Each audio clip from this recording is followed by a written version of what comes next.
السلام علیکم.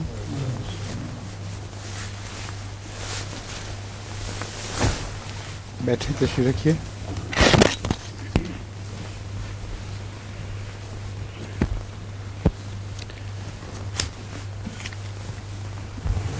میں نے کہا وہ جو اپنے دنی اور دنی والی تشریح بھیجی تھی اس میں اصل دور زمین میں تو دنی ہے چھپا ہوا.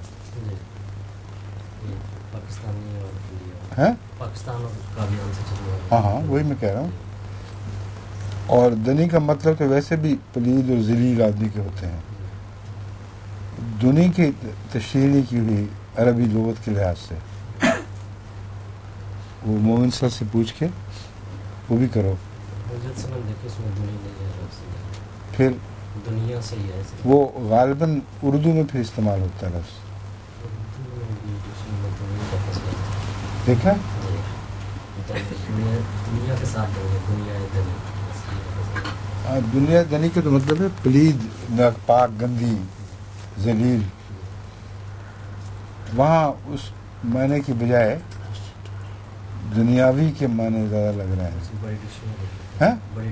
اس میں بھی دیکھ لو. اور اگر نہیں بھی ہے تو وہاں کیونکہ اصل چھپی میں دنی 2 دفعہ لفظ دنی پہ پیش آئی ہوئی ہے اس لیے پڑھنے میں وہی درست ہے. خواہ ہمیشہ نے خود قائم کیا ہو لفظ. ہمیشہ وہ سلطان القلم تھے، قلم کے بادشاہ تھے. وہ ضروری نہیں تھا کہ وہ فالو کریں دوسرے کو. وہ آپ کی زندگی میں یا آپ کے بعد خلفاء صحابہ کی زندگی میں لفظ دال پر خاص طور پر پیش ڈالی گئی ہے.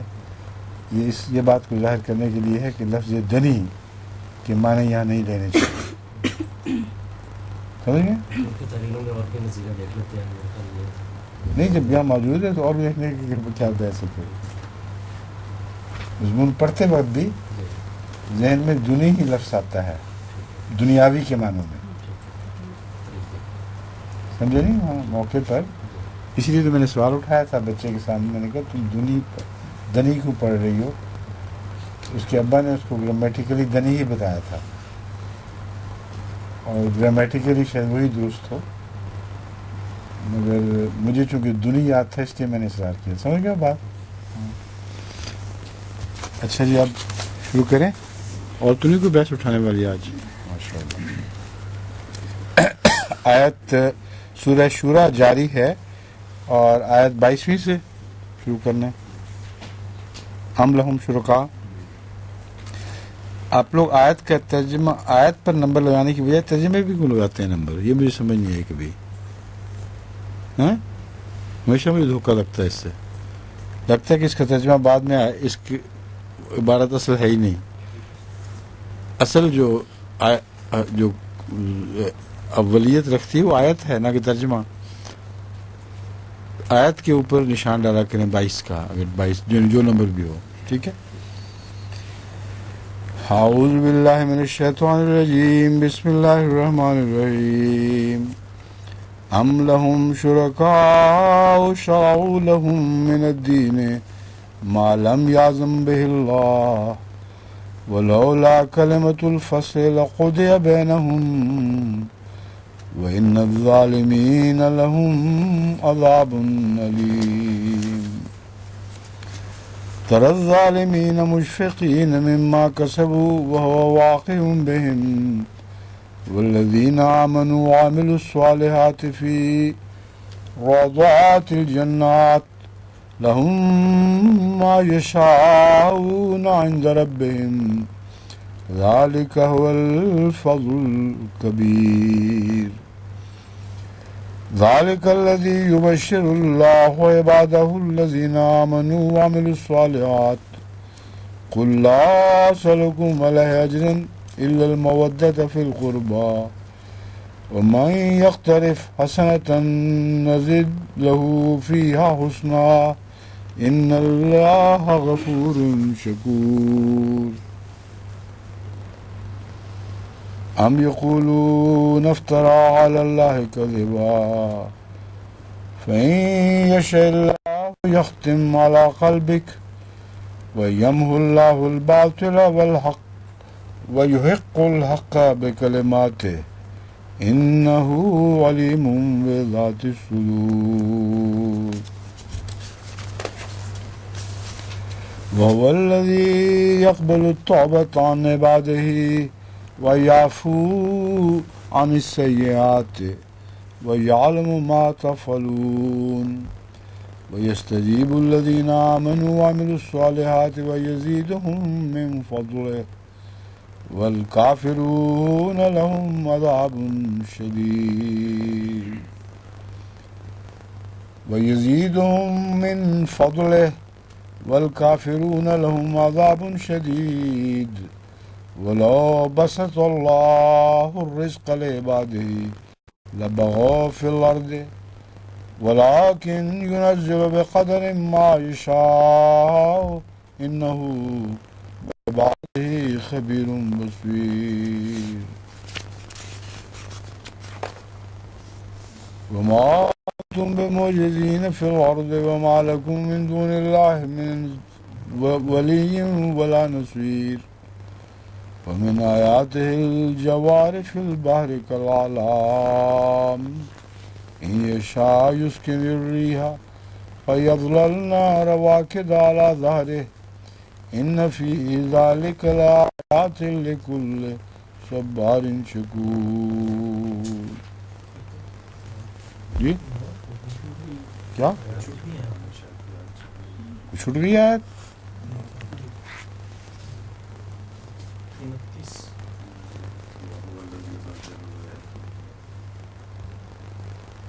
یہ ہے ہی نہیں ہاں اچھا ہاں ہاں 2 صفحے اکٹھے اٹھ گئے تھے تبھی رکوع بھی رہ گیا تھا آنا چاہیے تھا مگر رہ گیا تھا پیچھے اب پہلی آیت کے ساتھ ملا کے پڑھتے ہیں وَلَوْ بَسَطَ اللَّهُ الرِّزْقَ لِعِبَادِهِ لَبَغَوْا فِي الْأَرْضِ وَلَكِنْ يُنَزِّلُ بِقَدَرٍ مَا يَشَاءُ إِنَّهُ بِعِبَادِهِ خَبِيرٌ بَصِيرٌ وَهُوَ الَّذِي يُنَزِّلُ الْغَيْثَ مِنْ بَعْدِ مَا قَنَطُوا وَيَنْشُرُ رَحْمَتَهُ وَهُوَ الْوَلِيُّ الْحَمِيدُ وَمِنْ آيَاتِهِ خَلْقُ السَّمَاوَاتِ وَالْأَرْضِ وَمَا بَثَّ فِيهِمَا مِنْ دَابَّةٍ وَهُوَ عَلَى جَمْعِهِمْ إِذَا يَشَاءُ قَدِيرٌ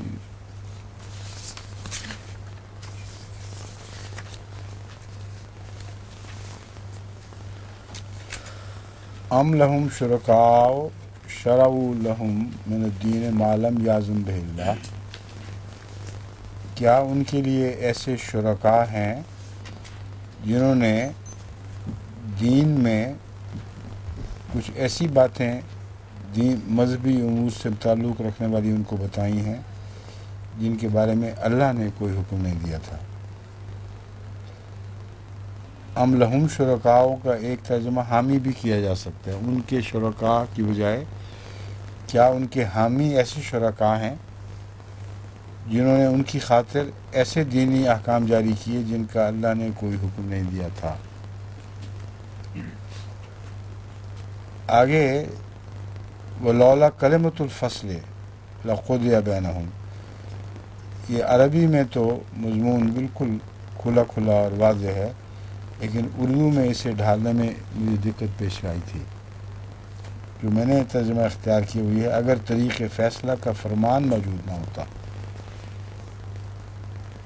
کلمۃ الفصل سے مراد طریق فیصلہ کا فرمان ہے اللہ نے پہلے سے یہ قضاء و قدر کا یہ فرمان جاری نہ کیا ہوا ہوتا کہ کچھ لوگوں کو مہلت دی جائے گی وہ اپنی بدعمالیوں کے انتہا تک پہنچیں گے تو ان کو پکڑا جائے گا وغیرہ وغیرہ اگر یہ نہ ہوا ہوتا لقضی بینہم تو ان کا فیصلہ چکا دیا جاتا اگر طریق فیصلہ کا فرمان موجود نہ ہوتا تو ان کے درمیان معاملہ نپٹا دیا جاتا اور یقیناً ظالموں کے لیے دردناک عذاب ہوگا۔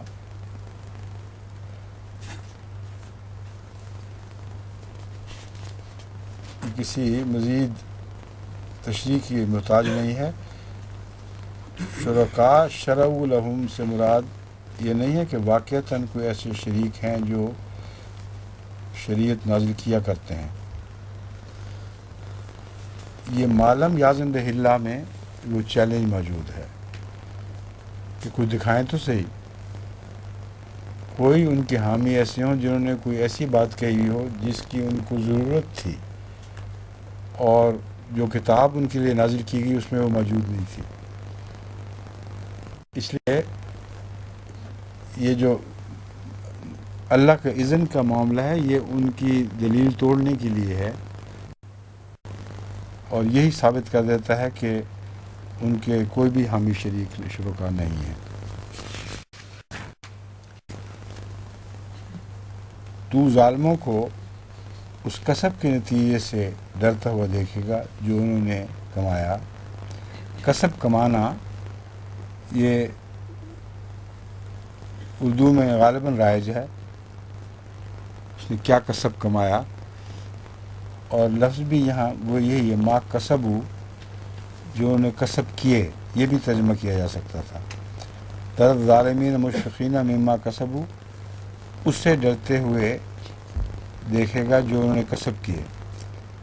تو دراصل مجھے اس میں دقت یہ پیش آئی تھی کہ اپنے کسب سے تو وہ نہیں ڈرتے، کسب کے نتیجے سے ڈرتے ہیں۔ اس لیے جو کسب کمایا لفظ کا اگر ترجمہ کریں تو اس میں نتیجے کا مفہوم آپ داخل ہو جاتا ہے۔ تو جو کسب کمایا انہوں نے اس سے وہ ڈرتے ہیں۔ وَهُوَ واقع بہم، وہ تو ان سے ہو کے رہنے والا معاملہ ہے۔ جو کچھ انہوں نے دنیا میں کمائی کی ہے اس کا نتیجہ تو ان کو دیکھنا ہی ہوگا، اس کو وہ ٹال نہیں سکتے۔ والذین آمنوا وعملوا الصالحات، اور وہ لوگ جو ایمان لائے اور نیک عمل بجا لائے، فی روضات الجنات، وہ جنات کے باغوں، جنتوں کے باغوں میں ہوں گے۔ یہاں لفظ جنت خود باغ کا معنی رکھتا ہے، اور روضات الجنات سے مراد یہ ہے کہ جنات تو بہت وسیع ہیں اور کثرت سے ہیں، ان کے روضات الگ الگ ہوں گے، اور ہر شخص اپنے محل اور اپنی حیثیت کے مطابق روضات عطا کیا جائے گا۔ بس جنت کی وسعت کی وجہ سے روضات کو اس کے اندر واقع ہونے والا باغ بیان فرمایا گیا ہے۔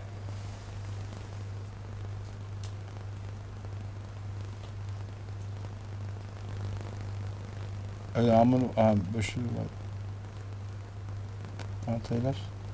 الصالحات فی روضات الجنات لہم ما یشاؤون عند ربہم، اس میں ان کے لیے وہی کچھ ہوگا جو ان کے رب کے حضور وہ کچھ ہوگا جو وہ چاہتے ہیں۔ اس کے متعلق پہلے میں بیان کر چکا ہوں، اس کو پھر یاد رکھیں۔ ہر ایک کی چاہت الگ الگ ہوتی ہے، اور اس کے مطابق اس کی جنت بنتی ہے، اس کے مطابق اس کے روضات بنتے ہیں۔ اس لیے مراتب کے فرق کو جنتوں میں ملحوظ رکھا جائے گا، یہ پیش نظر رہنا چاہیے۔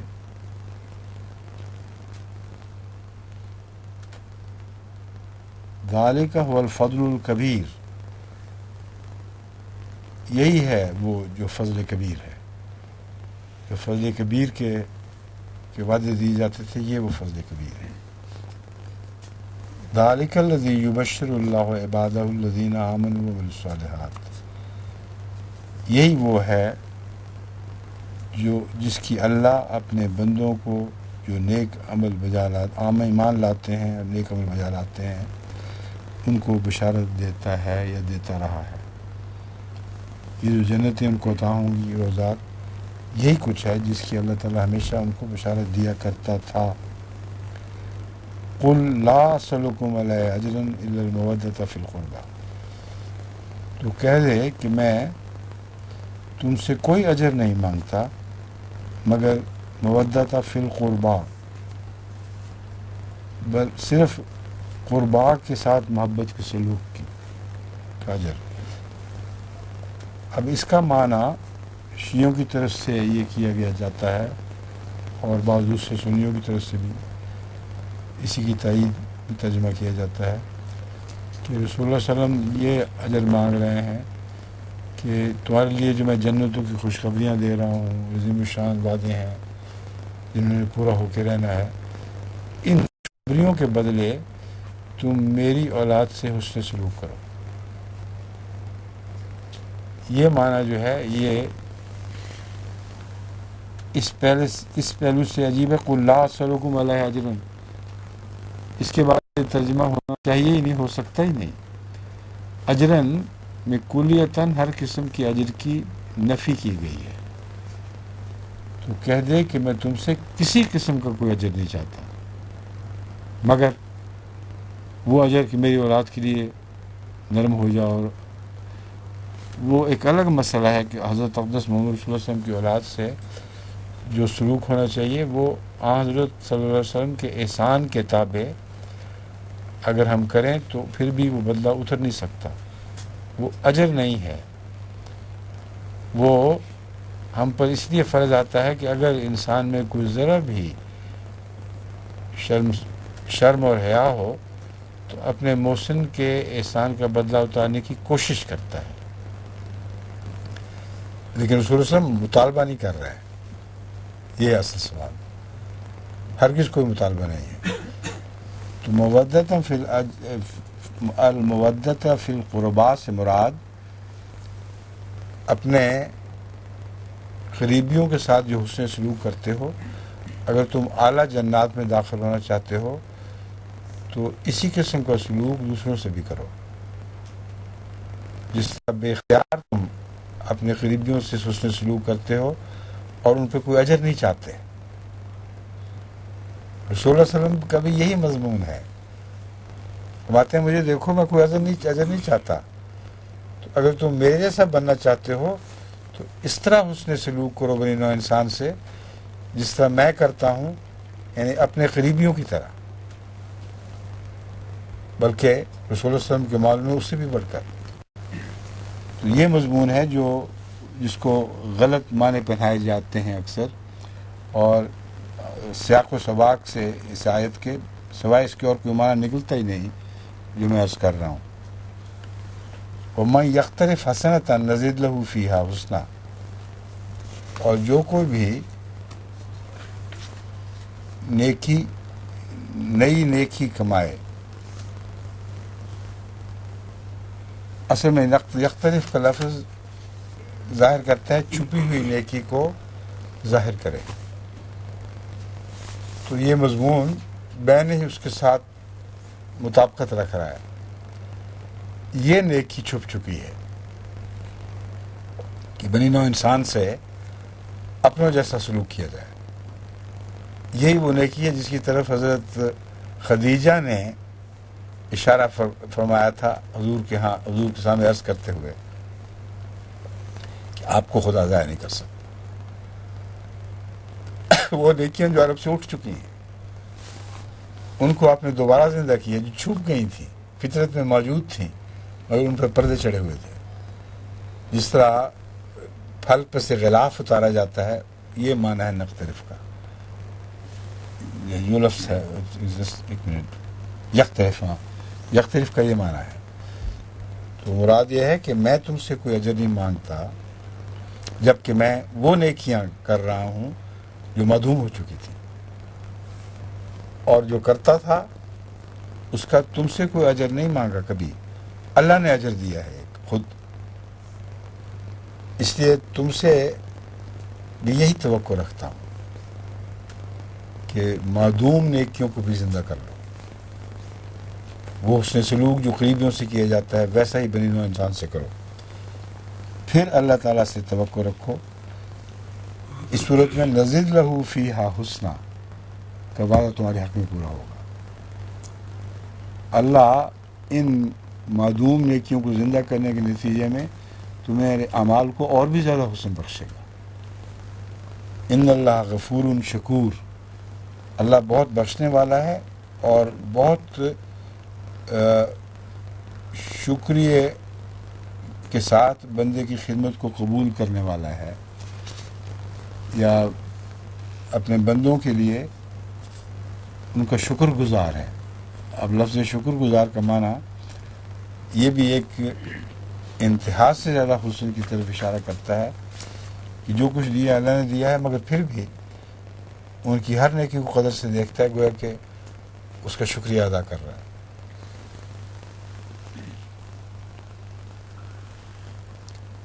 اس لیے شکور کا معنی شکر قبول کرنے والا ہے۔ اصل معنی تو یہ بنتا ہے شکر قبول کرنے والا، مگر شکر کرنے والا ان معنوں جو میں نے بیان کیے ہیں یہ بھی بن سکتا ہے۔ ام یقولون افترا علی اللہ کذبا، کیا وہ کہتے ہیں کہ اس نے اللہ پر جھوٹ گھڑ لیا ہے؟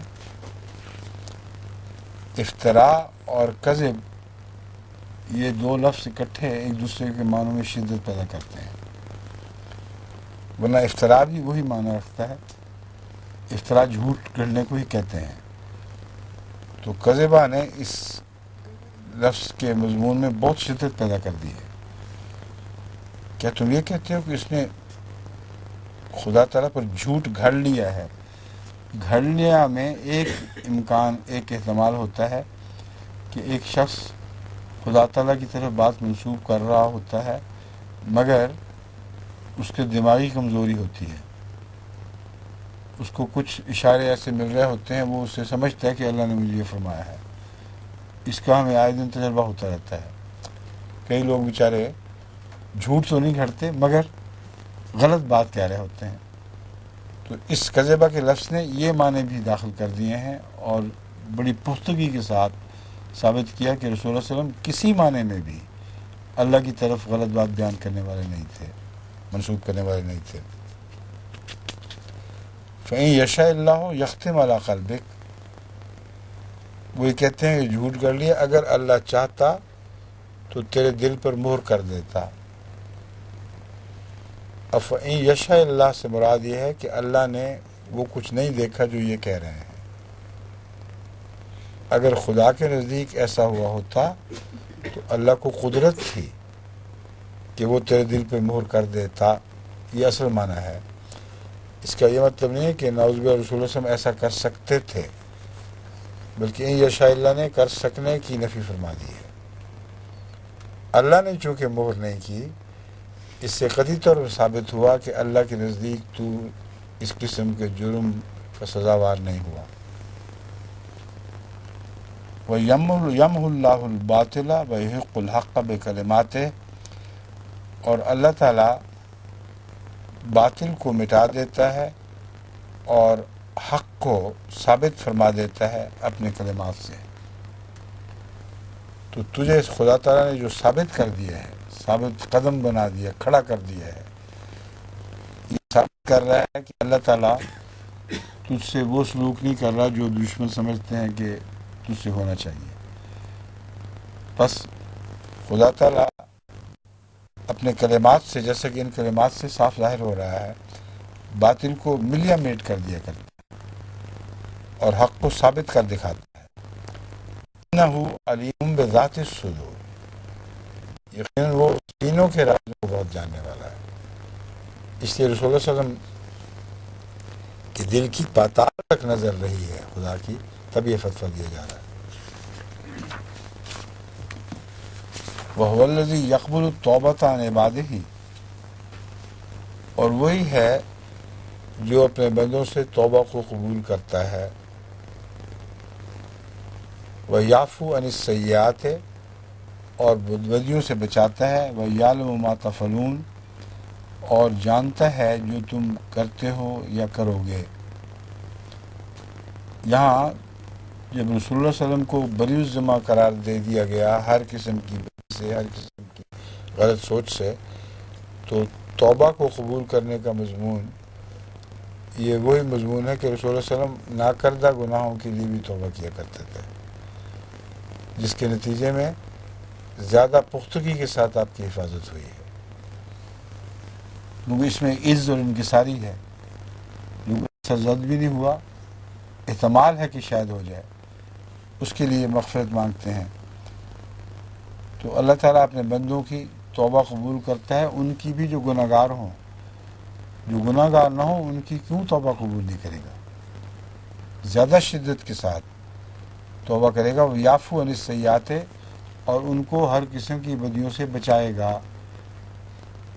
بچاتا ہے کا مفہوم گناہ گاروں پر چشمہ اطلاق پاتا ہے، بچائے گا کا مضمون رسول اللہ صلی اللہ علیہ وسلم پر اس تسلسل سے اطلاق پاتا ہے کہ وہ جب تیری توبہ قبول فرمائے گا یا فرما رہا ہے تو اس بات کا ضامن ہو جاتا ہے کہ تجھے ہر قسم کی بدی سے بچایا جائے، جس کے خلاف تیری توبہ کی دعا قبول ہو چکی ہے، یعنی آئندہ ہونے والی بدیوں کے احتمال سے بھی تجھے نجات بخشتا ہے۔ وَيَعْلَمُ مَا تَفْعَلُونَ، اور وہ جانتا ہے جو تم کرتے ہو۔ اب یہ آیت بین ہی ایک دوسرے مفہوم کے لحاظ سے گناہ گاروں پر بھی صادق آ رہی ہے۔ اللہ جانتا ہے وہ جو کچھ کرتے ہیں، منہ سے جو کچھ کہیں پھر بھی اس کو ان کے حال کی خبر ہے، تو ان کے لیے یہ توبہ اور عفو کا مضمون اور معنی رکھے گا، رسول اللہ صلی اللہ علیہ وسلم کے لیے یہ اور معنی رکھے گا۔ وَيَسْتَجِيبُ الَّذِينَ آمَنُوا وَعَمِلُوا الصَّالِحَاتِ وَيَزِيدُهُم مِّن فَضْلِهِ، اور جہاں تک دوسرے مومنوں کا تعلق ہے ان کے لیے تو وہ حفاظت نہیں ہے جو رسول اللہ صلی اللہ علیہ وسلم کے لیے حفاظت ہے، ان کے لیے بھی ایک بہت اعلیٰ مضمون بیان فرمایا گیا ہے۔ اللہ تعالیٰ مومنوں سے جو نیک اعمال بجا لائیں ان سے استجابت کا سلوک فرماتا ہے یا ان کی دعائیں قبول فرماتا ہے۔ وَيَزِيدُهُم مِّن فَضْلِهِ، اور ان کو اپنے فضل سے اور زیادہ بڑھا کر دیتا ہے۔ وَالْكَافِرُونَ لَهُمْ عَذَابٌ شَدِيدٌ، رہے کافر تو ان کے لیے تو سخت عذاب مقدر ہے۔ وَلَوْ بَسَطَ اللَّهُ الرِّزْقَ لِعِبَادِهِ، اب یہاں جو مضمون ہے اس کا اس سے پہلے اس طرف اشارہ گزر چکا ہے کہ اللہ تعالیٰ اپنے بندوں کے اندرونی حالات سے واقف ہے، وہ جانتا ہے وہ کیا کریں گے، اور جب ان کو موقع دیا جائے گا تو پھر کیسے پرپوزے نکالیں گے یا پھر بھی نیکی اختیار کریں گے۔ ان مضمون کی طرف اسی مضامین کا ذکر پہلی آیات میں آ چکا ہے۔ اس کے نتیجے میں وَلَوْ بَسَطَ اللَّهُ الرِّزْقَ لِعِبَادِهِ لَبَغَوْا فِي الْأَرْضِ، کیونکہ اللہ تعالیٰ جانتا ہے کہ اگر رزق کو بنی نوع انسان نے بے انتہا تقسیم کیا جاتا تو انہوں نے زمین میں سرکشی کر لی تھی اور خدا تعالیٰ کو بالکل بھلا بیٹھتے اور اپنی دولت اور اپنی طاقت کو ایک دوسرے کے خلاف استعمال کرتے۔ تو اس وجہ سے اللہ تعالیٰ نے نظام رزق کو اور طرح سے بنایا ہے، اور نظام رزق ایسا بنایا ہے جس میں بدوں کو بدی کرنے کا موقع بھی مل جاتا ہے اور غریبوں پر ظلم بھی کر دیتے ہیں، مگر اللہ تعالیٰ کے ہاں اس امتحان میں ناکام ہو کر ان کا امتحان ہو جاتا ہے اور ان سے خدا تعالیٰ سلوک فرماتا ہے۔ اب یہ جو مضمون ہے وہ پہلے مضمون سے بظاہر ٹکرا رہا ہے، یہ غور طلب بات ہے۔ ایک طرف اللہ تعالیٰ یہ فرماتا ہے کہ اگر اللہ تعالیٰ چاہتا تو بندوں میں رزق عام کر دیتا، مگر وہ پھر ایک دوسرے پر بغی کرتے یا خدا کے خلاف بغی کرتے۔ دوسری طرف عملاً جو نظام قائم کیا وہ یہی ہے، یعنی بظاہر یہی ہے کہ اللہ تعالیٰ بعضوں کو رزق عطا کر دیتا ہے اور بعضوں کو نہیں کرتا، اور جانتا ہے کہ جن کو رزق عطا کیا ہے وہ کیا کریں گے اور جن کو نہیں عطا کیا گیا وہ کیا کریں گے۔ تو یہ دونوں باتیں آپس میں بظاہر تضاد کیوں رکھتی ہیں؟ یہ تضاد تو نظر آ گیا نا آپ کو، ظاہر بظاہر تضاد۔ وہاں دے لی پھر حوال کرو اس کو۔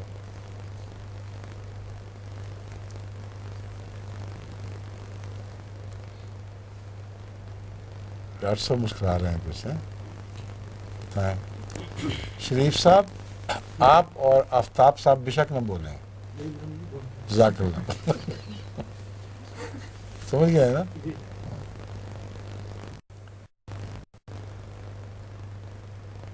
مولوی شمس صاحب بڑے مقتدر آدمی ہیں.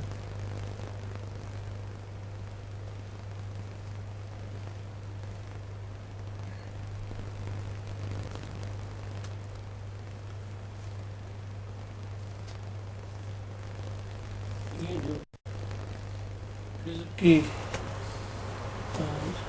فراوانی ہوتی ہے ایک محدود عرصے کے لیے. اس طرح وہ جو ایک رسی ان کی کھلی چھوڑی جاتی ہے وہ آخر کٹ جاتی ہے. اور یہ اصل بات یہ ہے کہ بغاؤ کا عمل کس پر ہو رہا ہے. لبغاء فی الارض سے مراد فرعون والی حرکتیں ہیں، یعنی اس کی ایک حرکت خدا کے خلاف بغاوت. اس میں بندوں کے باہمی تعلقات کی بحث نہیں ہے. جب خدا کے خلاف باغی ہو جائے تو وہ سمجھتا ہے کہ سب کچھ میں نے ہی کمایا ہے، سب کچھ میرا ہی ہے، جو کچھ بھی ہوا وہ فضل کے طور پر نہیں بلکہ میرا حق ہے، یا مجھے کسی نے بھی نہیں دیا، میں خود ہی سب کچھ کر رہا ہوں. تو خدا کے خلاف ایسی عام بغاوت ہوتی کہ گویا خدا کا وجود اٹھ جاتا دنیا سے اور مکمل دہریت کا راج ہو جانا تھا. لیکن جو دوسرا مضمون ہے اس میں یہ معنی نہیں ہے. اس کا مطلب یہ ہے کہ باوجود ایک لحاظ سے تو خدا دولت کی فراوانی نہیں کرتا، اور صرف فراوانی ہے جس کو فرمایا گیا میں نہیں کروں گا، لیکن دوسرے پہلو سے اس کو بڑھاتا بھی ہے اور کم بھی کرتا ہے. وہاں جو بغاوت کا معاملہ ہے وہ خدا کے خلاف بغاوت کا مسئلہ نہیں ہے، بلکہ اس آزمائش میں پڑتے ہیں جس میں دونوں باتیں شامل ہیں. خدا کے خلاف بھی بغاوت کر سکتے ہیں اور بندوں کے خلاف بھی بغاوت کر سکتے ہیں، یا خدا کے خلاف بغاوت سے باز رہ سکتے ہیں اور بندوں کے خلاف بغاوت سے باز رہ سکتے ہیں. یہ اسکیم آف تھنگز جو آزمائش کی ایک کا کلی نظام ہے، اس نظام کے خلاف پہلی آیت بات نہیں کر رہی. یہ نظام لازماً بنایا جانا تھا، اور باوجود اس کے کہ اللہ جانتا ہے بندے اس میں کیا رد عمل دکھائیں گے. جب تک وہ رد عمل دکھا نہ دیں نہ ان کے خلاف حجت ہو سکتی ہے، نہ ان کو کوئی ریوارڈ دیا جا سکتا ہے.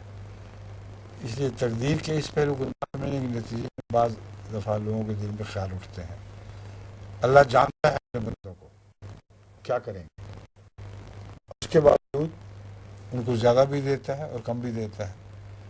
اگر جاننے سے یہ مراد ہوتی کہ جو اچھے لوگ ہیں ان کو زیادہ دے دیتا ہے، جو برے ہیں ان کو کم دے دیتا ہے، یا برعکس، تو یہ مضمون تو واقعات کے خلاف ہے. مضمون یہ ہے کہ اسکیم اور کی تفصیل یہاں بیان کی گئی ہے. تقدیر الہی کس طرح کام کرتی ہے. جانتا ہے کہ ہر شخص جس کو دیا جائے گا وہ اچھا استعمال کرے گا یا برا استعمال کرے گا. جانتا ہے کہ غربت کفر میں تبدیل ہوگی یا انکساری اور عجز میں تبدیل ہوگی. اس کے باوجود اس نے یہ نظام جاری اس لیے فرمایا ہے کہ جب تک شخص اپنے عمل سے پہچانا نہ جائے اور اس کا عمل اس کے خلاف گواہی نہ دے دے، اس وقت تک محض خدا کا علم اس کو ملزم کرنے یا اس کو بری و ذمہ قرار دینے میں اکیلا علم کام نہیں کر سکتا. اس لیے نہیں کر سکتا کہ جو کچھ ہو ہی نہ اس کو علم ہوتا ہی نہیں. لگ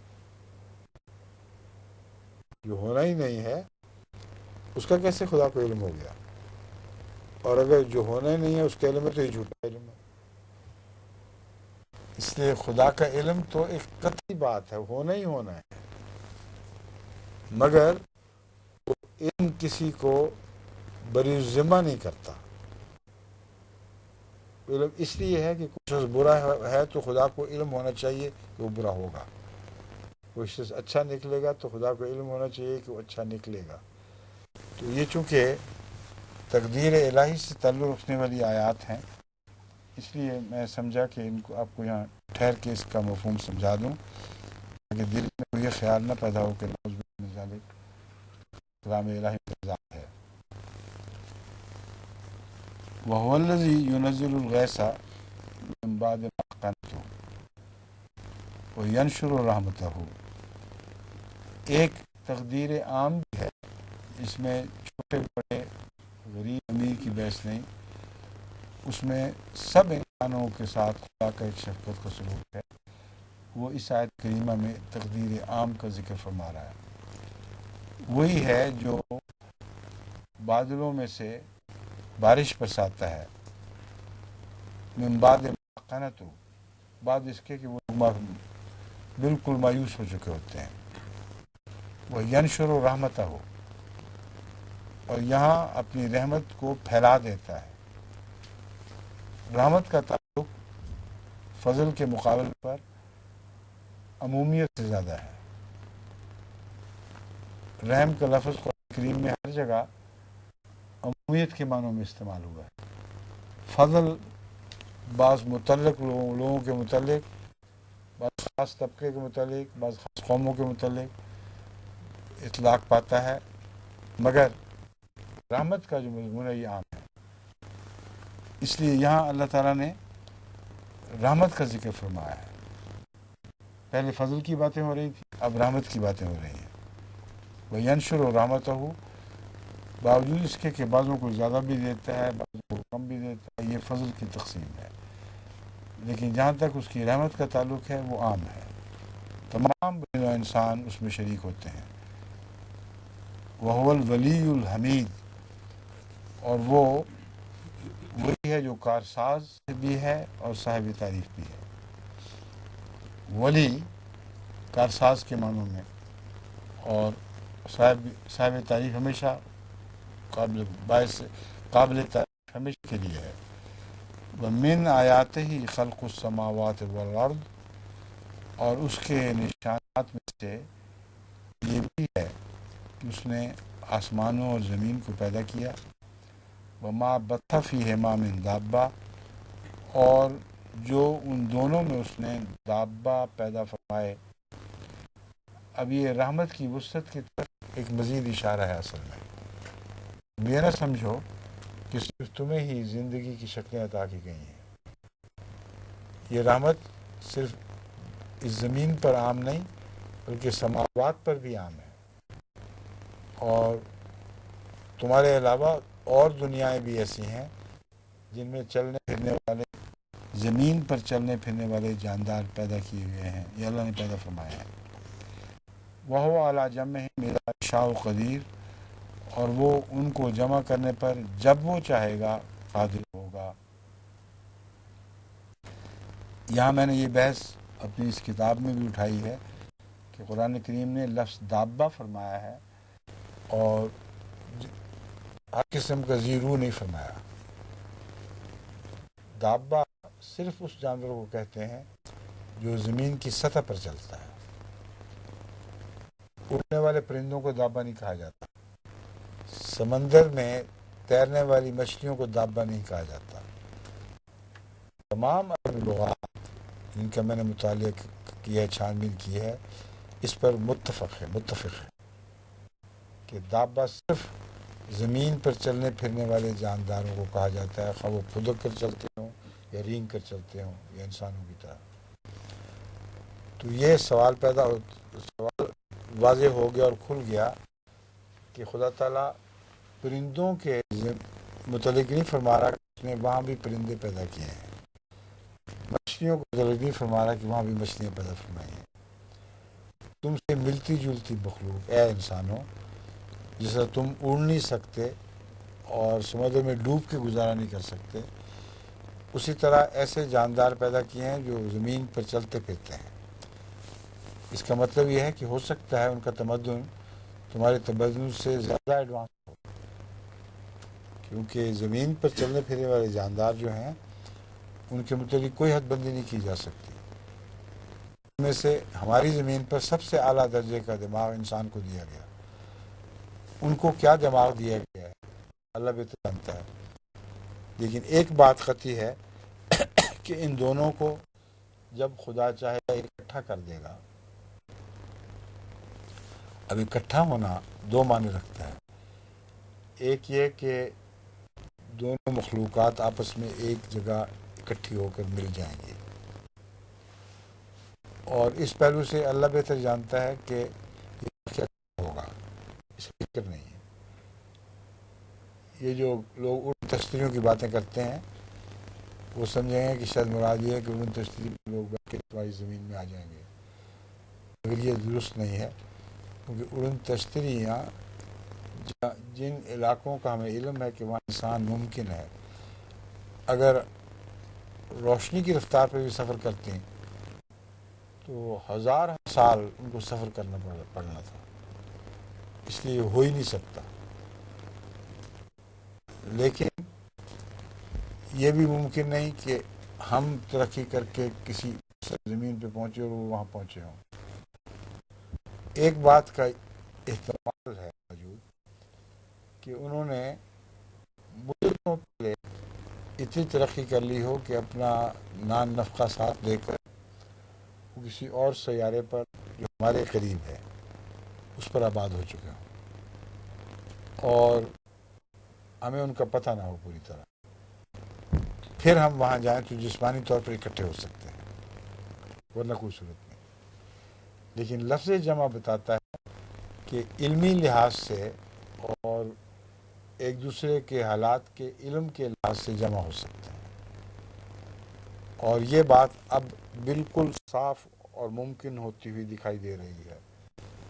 آج کل کے جو سائنسدان ہیں وہ بہت سے ایسے ستاروں، سیاروں وغیرہ کے متعلق بعض سائنسی معلومات حاصل کر چکے ہیں جن سے پتہ چلتا ہے کہ وہاں ہماری طرح کی زمین پر چلنے پھرنے والی مخلوق موجود ہے.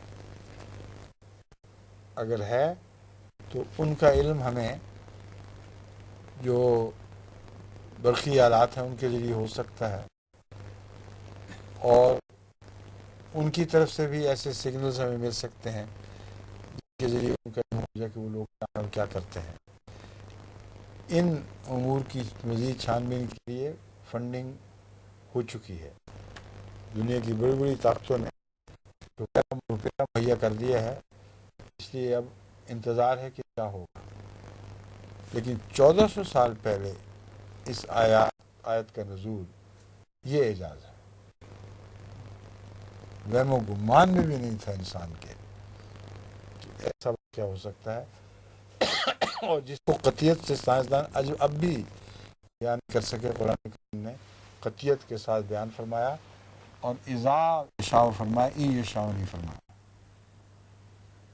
فرمایا کہ اگر اللہ چاہے تو انہیں جمع کرے گا، فرمایا جب اللہ چاہے گا انہیں ضرور جمع کرے گا.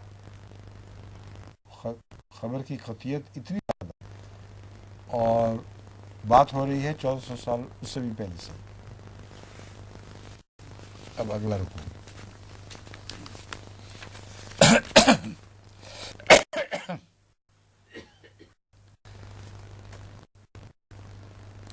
وما أصابكم من مصيبة فبما كسبت أيديكم ويعفو عن كثير وما أنتم بمعجزين في الأرض وما لكم من دون الله ولي ولا نصير ومن آياته الجوار في البحر كالأعلام إن يشاء يسكن الريح فيظللن رواكد على ظهره إن في ذلك لآيات لكل صبار شكور. اور يوبقون بما كسبوا ويعفو عن كثير ويعلم الذين يجادلون في آياتنا ما لهم من محيص. ما أوتيتم من شيء فمتاع الحياة الدنيا وما عند الله خير وأبقى للذين آمنوا وعلى ربهم يتوكلون. والذین یجتنبون کبائر الاسم والفواحش وَإِذَا مَا غَضِبُوا هُمْ يَغْفِرُونَ الَّذِينَ اسْتَجَابُوا لِرَبِّهِمْ وَأَقَامُوا الصَّلَاةَ وَأَمْرُهُمْ شُورَى بَيْنَهُمْ وَمِمَّا رَزَقْنَاهُمْ يُنْفِقُونَ. سردست اتنی تلاوت یہ کرتے ہیں کہ میرا خیال ہے بقیہ اسی کو پورا کریں گے.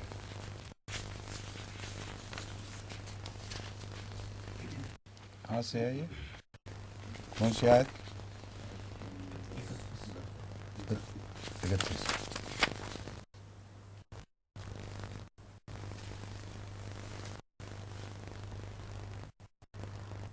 ومن آیات ہی خلق السماوات تو ہو چکا ہے نا. وما اصابکم من مصیبت فبما کسبت ایدیکم ویعفو عن کثیر. عفو کا ذکر ایک پہلے بھی گزرا ہے جس میں گناہوں سے عفو کی باتیں تھیں. اب یہاں غالباً ان امور کا ذکر ہے جو انسانی کمزوریوں میں داخل ہیں. وما اصابکم من مصیبت فبما کسبت ایدیکم. تمہیں جو بہت سی مصیبتیں دنیا میں پہنچتی ہیں اپنی غلطیوں سے پہنچتی ہیں، حالانکہ تمہاری ہر غلطی کی سزا خدا تمہیں نہیں دیتا. بہت سی ایسی غلطیاں ہیں جن سے صرف نظر فرماتا ہے یا اس کا نظام یہ گنجائش رکھتا ہے کہ تم غلطی تو کرو لیکن اس کی سزا نہ ملے. اس کے لیے بہترین گواہ انسانی جسم ہے. میں پہلے بھی عرض کر چکا ہوں، ڈاکٹر صاحب بھی جانتے ہیں اچھی طرح کہ انسانی جسم کے ساتھ ہمارا سلوک نہایت جاہلانہ ہے. ہم پوری کوشش کرتے ہیں کہ اپنے آپ کو نقصان پہنچا دیں، اور اس کے باوجود خدا نے ٹیئر آفٹر ٹیئر یعنی درجہ بدرجہ ایسے حفاظتی نظام کر رکھے ہیں کہ جن سے ثابت ہے یعفو عن کثیر. بکثرت تمہاری غلطیوں سے کے بد نتائج سے تمہیں بچایا جاتا ہے. وما انتم معجزین فی الارض وما لکم من دون اللہ من ولی ولا نصیر.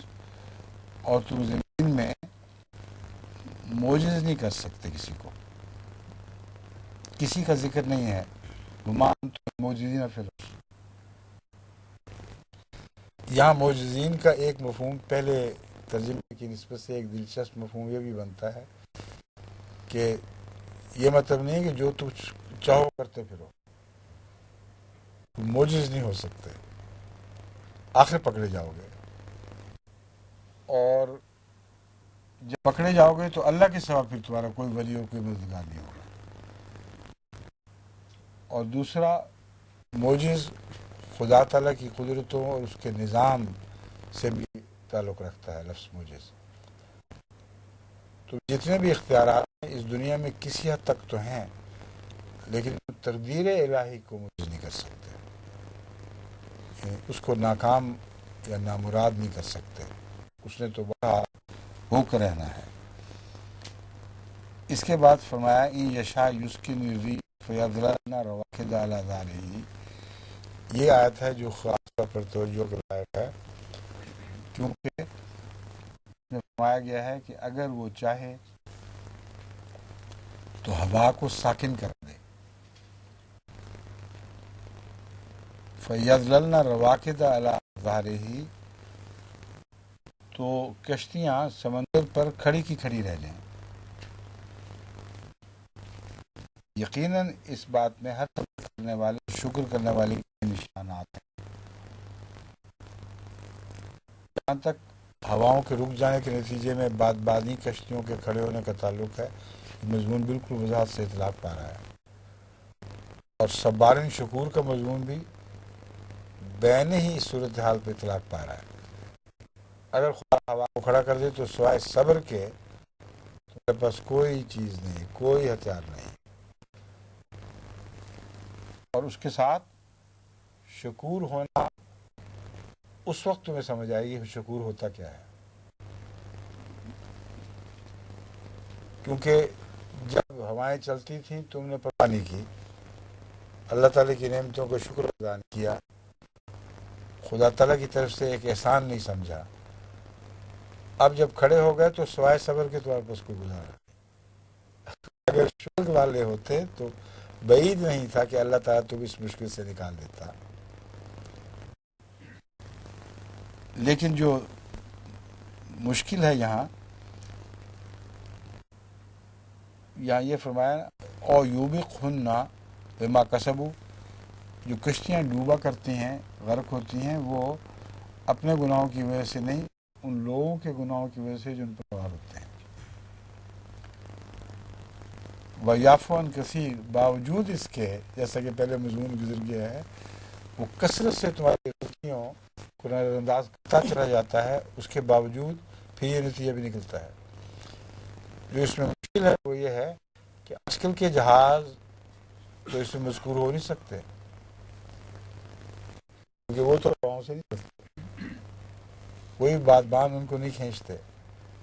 تو قرآن کریم نعوذ باللہ من ذالک کیا نامکمل ہے اس پہلو سے کہ آیات تو موجود ہیں مگر ان کا اطلاع پرانے زمانے میں ہو رہا ہے، اس زمانے میں نہیں ہو رہا.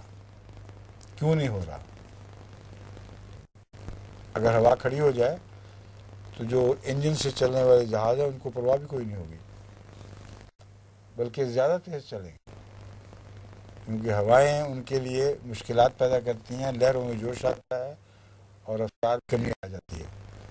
لیکن اگر ساکن سمندر ہو تو گویا اڑتے ہوئے چلتے ہیں.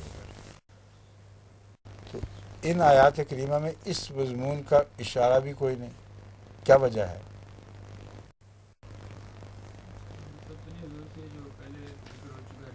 اللہ تعالیٰ رزق عطا کرتا ہے، اور یہ ہوائیں جو ہیں یہ بادل وغیرہ بارش کا سامان پیدا کرتی ہیں. اس کا تو کوئی تعلق نہیں اس بات سے، میں عرض کر رہا ہوں.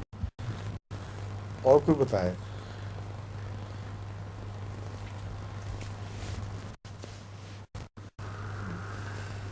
یہ جو بات ہے یہ حضرت رسول اللہ صلی اللہ علیہ وآلہ وسلم کے زمانے تک انسان کی آبزرویشن ہے. یعنی حضرت صلی اللہ علیہ وآلہ وسلم کے دور سے پہلے جو کچھ ہو رہا تھا وہ یہی کچھ تھا، اور رسول اللہ صلی اللہ علیہ وسلم کے زمانے کے انسان نے یہی دیکھا ہے. لیکن رسول اللہ صلی اللہ علیہ وسلم کے زمانے میں آخر پر ایسی ایجادات ہونی تھیں جو ہواؤں کی محتاج نہیں تھی، اور وہ ساری آیات وہ ہیں جن کا قرآن کریم میں پیشگوئیوں کے رنگ میں ذکر ہے، ماضی سے تعلق، مستقبل سے تعلق. اس سے اذا یشاء قدیر میں ایک پیشگوئی ہے، مستقبل سے تعلق ہے. اس زمانے کا انسان اس کو سمجھ بھی نہیں سکتا تھا. بین ہی یہی مضمون کشتیوں سے تعلق رکھتا ہے، اور ان کا ذکر اس تفصیل سے ہے کہ آدمی حیران رہ جاتا ہے. ہر قسم کی سواریاں جو ایندھن سے چلنے والی تھیں ان میں کشتیاں بھی شامل ہیں، ان میں ریل گاڑیاں بھی ہیں، ہوائی جہاز بھی ہیں. اور چونکہ ان کا ذکر ان کا تعلق رسول اللہ صلی اللہ علیہ وسلم کے زمانے سے اور بعد آنے والے زمانے سے تھا، اس لیے اس آیت میں اس کا ذکر بے محل تھا، ہو ہی نہیں سکتا تھا. ان لوگوں کے لیے جو اس پرانے زمانے سے تعلق رکھتے تھے ان کے لیے صبر اور شکر کا پیغام اسی تجربے سے ہو سکتا تھا، ان کو میسر تھا. جو بعد میں آنے والے لوگ ہیں ان کے لیے بھی صبر اور شکر کا ایک پیغام ہے، اور وہ یہ ہے کہ جیسا کہ قرآن کریم نے ذکر فرمایا ہے، ایک سمندری جہاز چلتے ہیں اور بڑی بڑی تبدیلیاں پیدا ہوتی ہیں، ان میں غرق ہونے کا بھی ذکر موجود ہے، ان کو غرق کرنے والی طاقتوں کا بھی ذکر موجود ہے. اس لیے جب ان آیات پر آپ غور کریں تو پتہ چلے گا کہ ان کی غرقابی ہو سکتی ہے باوجود اس کے ہواؤں سے اس کا تعلق نہ ہو. یعنی بظاہر ان کا تعلق رفتار کے لحاظ سے انجنوں سے ہو، آگ سے ہو، لیکن اس کے باوجود وہ بے حیثیت ہے، ان کو بھی صبار اور شکور بننا پڑتا ہے. اس ضمن میں آج کل کے زمانے میں خاص طور پر بہت تحقیق ہو رہی ہے طوفانوں کے متعلق.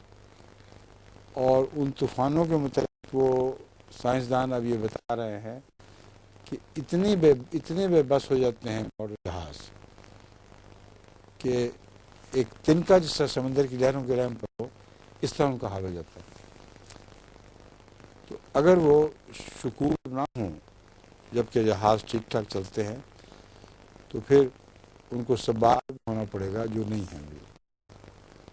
چنانچہ جتنے بڑے بڑے جہاز غرق ہوئے ہیں ان کے متعلق ان کا دعویٰ یہ تھا کہ ہم نے ان کو اتنا محفوظ کر دیا ہے قدرت کے خلاف کہ ان کا غرق ہونا ممکن ہی نہیں رہا۔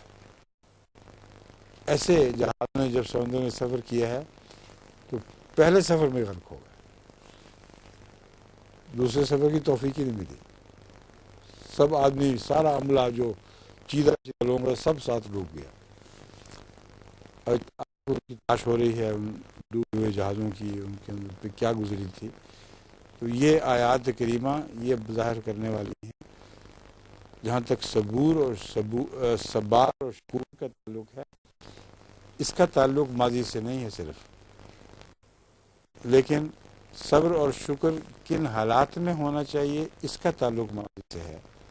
وہ حالات اور تھے، وہ حالات اب پیدا ہونے ہیں، یہ رسول کا دور ہے، اور اس کا ذکر آپ کو صرف پیشگوئیوں میں ملے گا۔ ماضی میں جو چیز ہونی نہیں تھی اس کا قرآن کیسے ذکر کر سکتا تھا؟ وہ قرآن غلطی ہوتی نعوذ باللہ من ذالک کہ جو چیز ہے ہی نہیں اس کا ذکر کر رہا ہے۔ تو آن حضرت کا صلی اللہ علیہ وسلم کا دور اب جاری ساری ہے قیامت تک۔ تمام پیشگوئیاں اس دور میں رسول اللہ علیہ وسلم کے اوپر ظاہر فرما دی گئی تھی۔ آج عربی کلاس میں نے ایک یہ بھی ذکر کیا تھا، ضمناً آپ کو بھی بتا رہا ہوں کہ حضرت مسیح موعود علیہ السلام کی ایک بھی ایسی پیشگوئی نہیں جو پرانی پیشگوئیوں کی حدود سے باہر ہو۔ 100% ثابت کیا جا سکتا ہے کہ قرآن کریم نے وہ ساری پیشگوئیاں فرمائی ہیں جن کی کچھ تفسیری رنگ میں حضرت مسیح موعود علیہ السلام کو عطا کی گئی، مگر قرآن سے باہر آپ نہیں نکل سکتے، وحی کے لحاظ سے بھی کسی پہلو سے بھی۔ تو آپ کی وحی بھی قرآن وحی کے تابع اور محدود ہے، اور رسول اللہ علیہ وسلم کی وحی قیامت تک کے لیے حاوی ہے، پہلے زمانوں پر بھی اور آئندہ زمانوں پر بھی۔ بس اس پر ہم اس مضمون کو ختم کرتے ہیں۔ یہاں میں نے آگے پڑھی ہے آیت کو، اچھا پھر ابھی پھر وقت ہے شاید۔ اور یوں بھی خنّا بما کسبوا ویعفو عن کثیر، یہ ترجمہ کر دیا تھا۔ پھر آگے کون سی آیت رہ گئی ہے؟ نہیں میں نے پڑھی تو نہیں تھی، وہ یہاں تک پڑھی تھی، چلو ورنہ کل پڑھ لیں گے پھر۔ چلو بات ختم ہو گیا۔ میرا خیال تھا کہ میں نے صرف اتنی پڑھی آیتیں جتنی میں کور کر سکتا تھا اس عرصے میں، مگر زیادہ پڑھ گیا ہوں گا اس سے۔ چلو پھر سے السلام علیکم۔